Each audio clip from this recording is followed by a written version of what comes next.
Morning guys, as you know I've been doing quite a lot of YouTube lately, a lot of videos and stuff like that. I'm really enjoying doing that, so hopefully everyone else is enjoying watching them. But yeah, because of that I've kind of found that I've ended up sort of doing a bit more music stuff. I've always been into sort of producing music and stuff, and a long time ago I was doing it kind of professionally. And now it's given me like another boost of energy to sort of do that sort of stuff. So yeah, I just wanted to show you what my little system at the moment is, my little setup that I've got. You can see I've got the MacBook in the background, but I'll give you a close-up of what I'm using to make some of the music for my videos. So this is like my little temporary music setup, little music workstation really, which I'm using to sort of do some of the music and stuff on the videos and everything else. Basically, really all it is just the MacBook. I've got like a full big MIDI keyboard downstairs in the cupboard, but I just don't really got space for it at the moment up here. So what I'm going to do, the new office is actually going through now, which is really cool. I've just had an update from that. More about that later on, but yeah, basically hopefully I'm going to be able to have like a bit more space there, and I can actually have all this stuff out as well, like a proper keyboard and proper music keyboard, and this little station, this little workstation. I'll be able to sort of work on some music tracks there as well.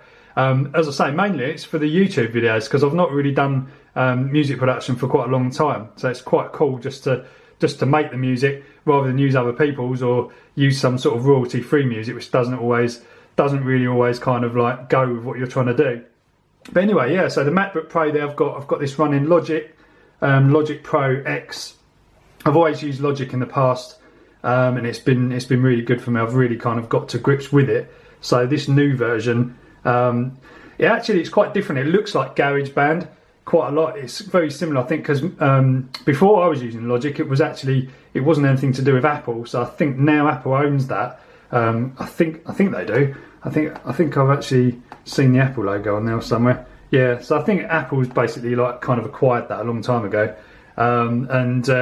Yeah, so it kind of looks like a really advanced version of GarageBand. And I actually like GarageBand now, because it's quite flexible really for anything. So yeah, that's that. And then I've got the called Nano Key. Now I picked this up a long while ago, probably a couple of years ago, and I didn't really use it that much.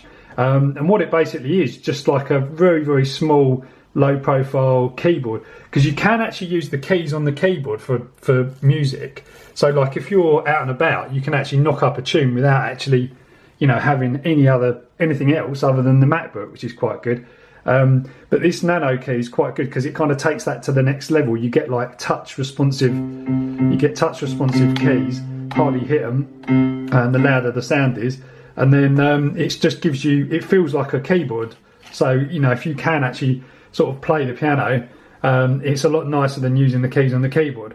And this, I think, is quite good because you can use this, you could potentially use this on a plane because it's so small. You can just whack it in your little travel bag or something.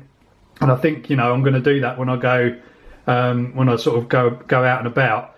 Travelling and stuff, it means I'll still be able to sort of knock up a tune. You get this inspiration and to do a tune, and then it's kind of like, yeah, I want to do that. But you could do it on the iPhone or iPad or something. But sometimes it's better to have all your sounds and everything available. So I've got a couple of plugins on here, like samplers and some native instrument stuff, which basically just gives you kind of synth sounds and things like that. I've just got a piano one loaded up here at the moment, so you can just sort of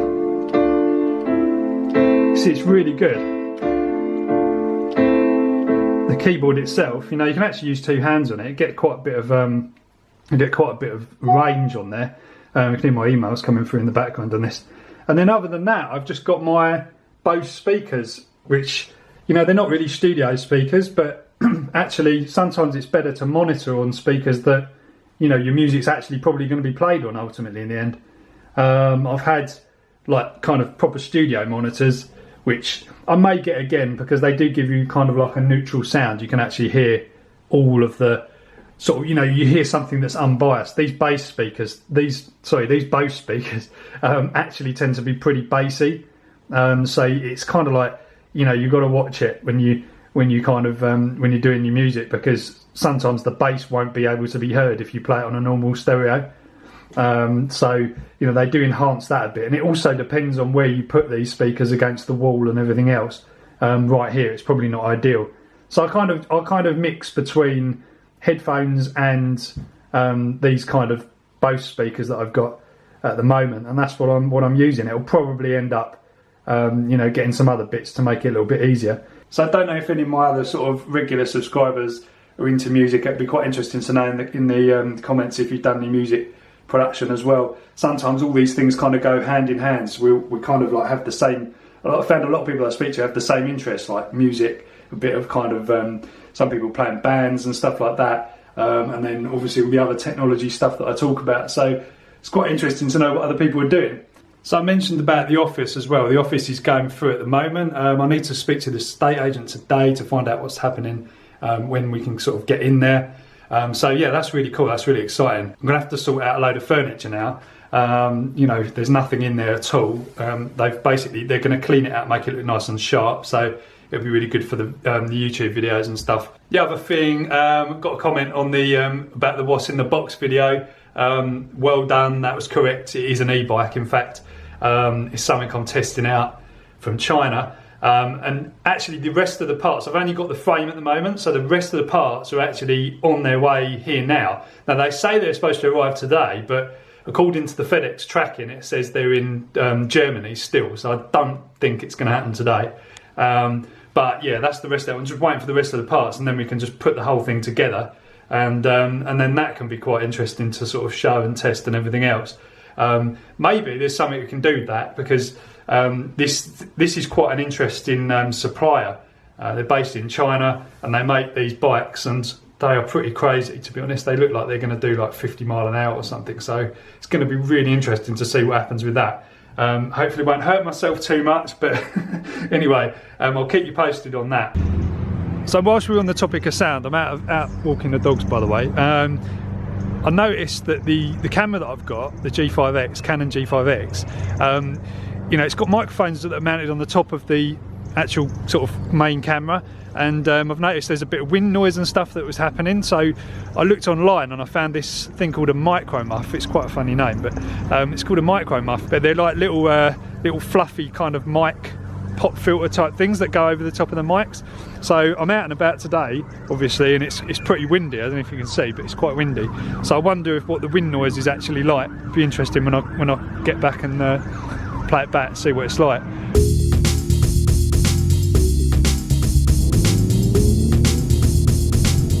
We've just come out to Colchester to get some lunch, and Sarah's got a meeting first, so she's doing that, and I've just come around the corner just to wait for her, then we're going to get some lunch. Also guys, I don't know if you can see this, I just noticed this. Looks like a bit of a Lambo going on over there. Might have to go and have a look.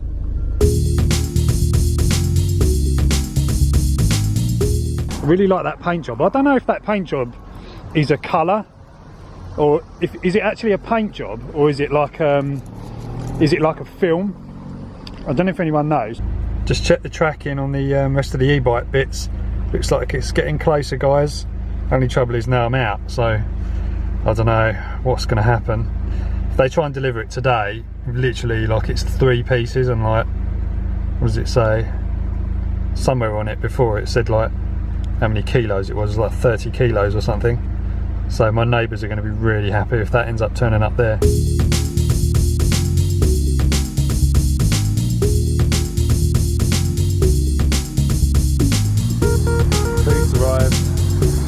Right guys, I got back finally, and there was a little FedEx card through the door, so yeah, I thought, oh, I've missed it, haven't I? But basically, next door come running around the corner with a box. Now the weird thing is, there's supposed to be 3 boxes, so I don't know what's going on here, but one's turned up anyway, so I'm just going to have a look inside to see what's in here. Get this open. It's going to be difficult with one hand. I'm wondering if the other packages are still in customs. I guess I'll know when I open it up and I'll see what's actually in here. I'll know what's left to come. Right. Okay. So it's one wheel. Right, okay. So there's 3 boxes in total, so maybe there's 2 wheels and then another bunch of stuff in it. It's meant to be a motor as well. There's another box here. What's this one? That feels pretty light, so let's have a look in here. Right, okay. Now we've got brake levers on this one.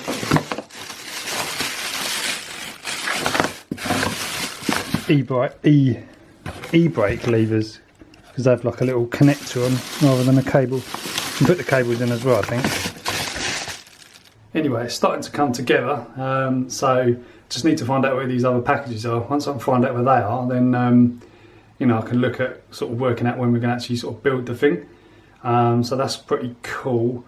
But yeah, I'm knackered now anyway. I've been doing a lot of stuff today, so I'm going to wrap the vlog up now, and we'll catch you again. Oh yeah, don't forget, give it a thumbs up, subscribe as well, and see you again.